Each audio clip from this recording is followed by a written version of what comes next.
Welcome back to the YellowCard Vanguard channel. I'm your host Toku from It's Toku TV on Twitch. Every Monday I'm streaming Vanguard content, and the past few Mondays we've been brewing up clan collection lists and testing them, so swing on by to be part of the process. Today's video features a clan that once terrorized the V format, being able to churn out XL2 markers more than what the player probably owned. Gold Paladin has always had a foot in the meta since its induction, whether it be in Premium with the superior ride engine into a superior stride, or in the V format with XL Marker Turbo, which cranked up the Gurgit power to 11. Since then though, Golds have gotten first place in restrictions to bring them down to size. However, the Liberators are back and looking for a bruising where they're bluesing. To introduce us off, we've got the core of the new support that I'm featuring in today's clan collection, Core, Bluish Flames Liberator, Prominence Core. As Vanguard, you can once per turn, counterblast one, and retire a rearguard. You can check the top 4 cards of your deck and call up to 2 units to rear and bottom the deck the rest. If we have a Percival in Soul, we can call up to 4 instead. His second effect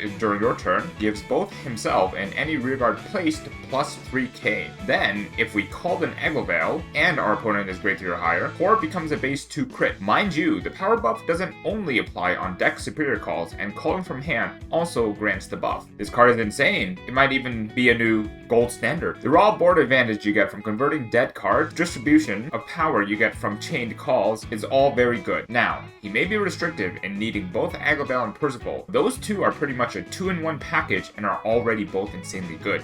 So I don't think that's a restriction at all. The new grade 2 Liberator is Liberator of Royalty Fallon. On rear, he gains 5k if you call from deck this turn, so always. He has the Vanguard or Rearguard effect that when he hits a Vanguard, you can check the top card of your deck, and if it's a unit, you couldn't call it to rear. This is honestly one of the weaker grade 2s I've seen. I guess in combination with Core, he is a solo 17k and with on-hit pressure to continue attacks, but that's really all he does. In a deck that's already really strong, you'd have to be even stronger to push any cards out. The new grade 1 is fast-paced Liberator Josephus. He has the effect that when he is rode upon, you can check the top card of your deck, and if it's a unit, you can call it to rear. His real effect is that when he's called from deck to rear, you can Soul Blast one to countercharge one, Soul Blast another to draw one as well. Needless to say, his second effect is steroid. By playing Gold Paladin and doing Gold Paladin things, you have a card in deck that not only provides you with countercharge, but a draw as well. His second effect also makes him an insanely good ride, getting a superior call from deck,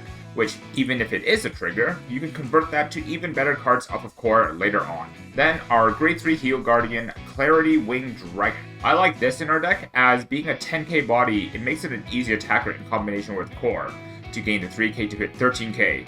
Magic numbers. Furthermore, going first, it provides a counterblast that we need for either Core or Percival if we get damage denied, and the amount that this deck can go off of one counterblast is a lot. Let's run through the general idea of the deck, and then we'll go through the list together. Huge shoutouts to the Gold Paladin one-trick himself with Gurgit for his list, and for giving me the largest whooping of a lifetime on stream. On almost every turn, we're looking to aggress our opponent with high cranked out units to eventually whittle our opponent down to a pitiful amount of guard in hand that we can then push for lethal in conjunction with Core's built-in crit next turn. Our main attackers of the deck are Oath Liberator Egglevale, being pretty much always 19k, Mock Slosh Dragon as an extender, Bluish Flame Liberator Percival as another extender if we haven't used his effect yet to get us another Egglevale, and our biggest attacker, Cloudwing Eagle. This card gets disturbingly large. Do not sleep on this bird. Our main boss unit that helps enable our large attacks is obviously Core himself, and Core needs copies of Egglevale and Percival to maximize himself, which we're already running 4 of each, as they are both really good attackers and extenders already. Core is just able to play with them very well.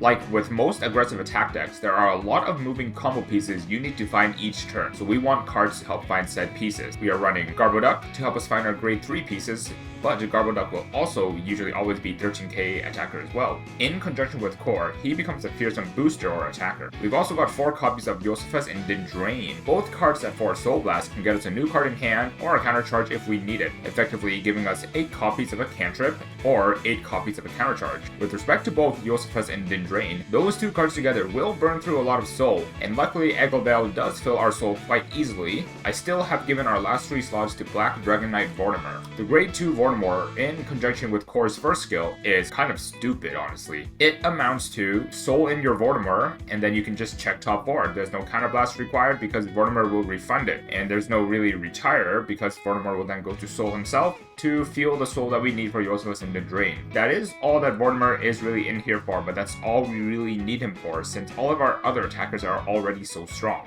Our trigger lineup consists of the standard 8 crit, 4 draw sentinels, and 4 grade 3 heal guardian. We can consider front triggers as well, but front triggers does not play into the max slash call Percival, call Agavil line very well, since those ones won't get the power we get off of the core drive checks unless we attack with core last. But it is worth considering. We can also look into the full Duke package. We can have low counts of Spectral Duke Dragon as our finisher after we've pressured our opponent out of the game with core and attackers. And with Duke, we can also have our grade 1 Vortimer to help our Duke get better numbers on its restand. We can also consider the Ezel Superior Rite Pack to turbo into grade 3 first and start farming our Axel 2s quickly. Cards like Beaumains and Gareth, Gold Ezel and Wonder Ezel, with Crimson Lion, Howl, and Blonde Ezel if we're looking to put the pedal to the metal. Wonder Ezel also works as a great extender alongside Maxline to just reset your front row. Of course, Gold Paladin will never be as strong as it once was in its heyday as Gurgit Percival, but Core brings us an amazing side grade that enables Cloudwing very well. I predict that Gold Paladin will be here and there and will see tops just due to its raw plussing and advantage engine and ability to just power arm your opponent out of the game. In any case, that's all I've got to say on today's episode of Clan Collection Cores, and I will see you tomorrow.